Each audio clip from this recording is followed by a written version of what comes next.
Nicolas Cage sat upright in his chair, his trademark intensity flashing beneath his calm exterior as the cameras rolled on the view.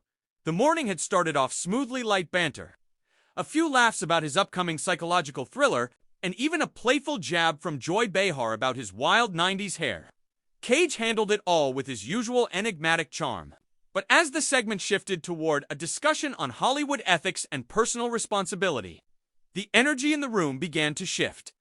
Whoopi Goldberg, sitting across from him with her arms folded, leaned in and asked the question that set it all in motion.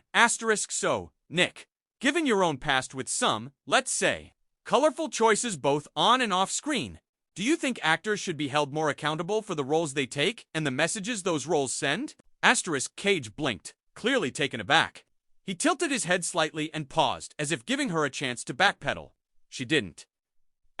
With his voice low but edged with steel, he responded, I think actors are storytellers, Whoopi. We're not politicians. Our job is to reflect humanity, not sanitize it. The audience offered a mixed reaction, some clapping, others murmuring. But Whoopi didn't flinch, she pressed on. Sure, but what about when that reflection crosses into glamorizing destructive behavior? You played a violent alcoholic in Leaving Las Vegas. You said it was your truth.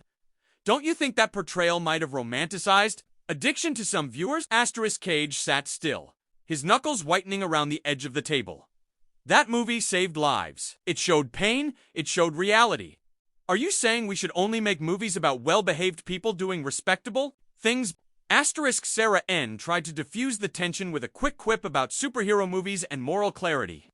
But the moment had turned. Whoopi leaned in again, now more pointed. I'm saying you have a platform. People watch what you do and imitate. It's so maybe sometimes actors do have to think twice before saying yes to a script just because it strokes their ego. Cage's eyes flared. Ego? You want to talk about ego? I've poured everything into this craft. Every heartbreak, every triumph, every failure. I don't chase scripts for ego. I chase truth. And if truth makes people uncomfortable, that's your problem, not mine. Joy Behar made a comment under her breath about method actors and meltdowns, and that was it. Cage abruptly stood, knocking his mug over, coffee spilling across the table. You know what? He growled, pulling off his mic. I thought this show was about real conversations, not ambushes dressed up as interviews. Whoopi looked stunned for the first time. No one's ambushing you, Nicholas. We're asking questions. That's what we do here. But Cage had already started walking.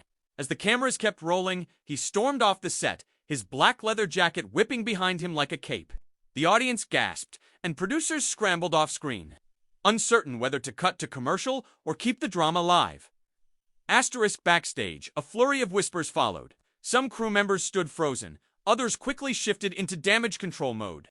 Whoopi exhaled slowly, turning back to the camera with a practiced calm. Well, that was spirited. The screen faded to a hasty commercial break. Within an hour, social media was ablaze. Hashtags like #CageStormsOff and #TheViewExplosion trended worldwide.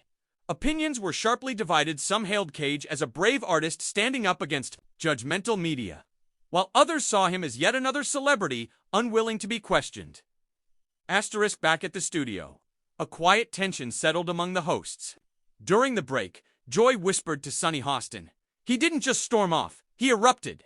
I haven't seen that kind of raw emotion since Tom Cruise jumped on Oprah's couch. When the show returned, Whoopi addressed the audience directly. You know we bring guests on this show for honest conversations. Sometimes those conversations get uncomfortable. That's part of what makes this place different. Behind the scenes, Cage's team released a brief statement. Nicolas Cage stands by his passion for storytelling and regrets that a constructive conversation was derailed by unnecessary confrontation. Rumors swirled that Cage might cancel his remaining press tour, but the next day he was spotted at another interview. Calm and charismatic again, as though nothing had happened. When asked about the incident, he smiled faintly and said, sometimes, truth doesn't fit neatly into talk show segments. Whoopi, for her part, never mentioned Cage's name again on air. But during a candid podcast appearance weeks later, she said with a chuckle, actors, man, they bring drama wherever they go, even when the cameras stop rolling.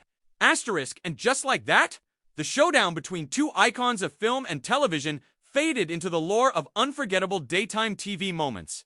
Nicolas Cage sat upright in his chair, his signature intensity smoldering just beneath the surface. The lights of the View's studio beamed down on him as the audience buzzed with anticipation. Clad in a sleek black suit with a subtle skull ring glinting on his finger, Cage was there to promote his latest film, The Hollow Truth, a dark psychological thriller. The segment had started off comfortably enough.